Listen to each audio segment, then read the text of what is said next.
Once Chiwenga becomes president in 2028, all Zviganandas will be arrested in less than 24 hours. Their assets seized by the state. Zalabina mashukaro toka pana van Isaac Makomich. Zvinazozikangwa nevanhu vese zimaposa mugara muchiona tichiburitsa Isaac Makomich kuti panguva ino is a strong supporter of VP Konsano Chiwenga, and he says generally aiwa vatova in office muna 2028. Zalabina mashoko arikuda panguva ino is a supporter of VP Konsano Chiwenga semasapotero anongoitawo Zvigananda kana vachisupportawo the ruling party ZANU-PF President Idi Mnangagwa. Don't subscribe or like out on the bell icon. Tapaenda Makomich ndanyira chiti there is still hope for a better Zimbabwe by Isaac Makomich.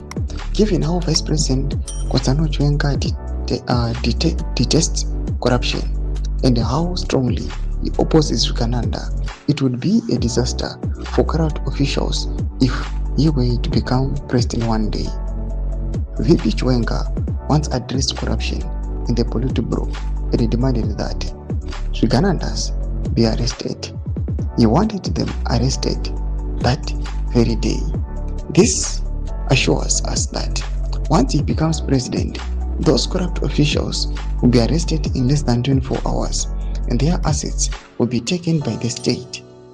Once corruption is stopped, the economy will flourish. Imagine living in a Zimbabwe where there is no corruption and every mineral and resource benefits the public. Corrupt officials are fighting Vice President Chiwenga because they don't want him to become president. They know that if he becomes president, they will be arrested and their assets seized by the state. That is why we as the public must support VP Chiwenga. They support President Idi Mnangagwa 100%, but when his term ends, we must ensure he steps down and Chiwenga becomes president. Do mashukano yaita kwa panguva ino na Makomich. Pina comment section medu nzavungura enyi mari kudipa msoro pamafungiro ake. Subscribe or like, turn on the bell icon.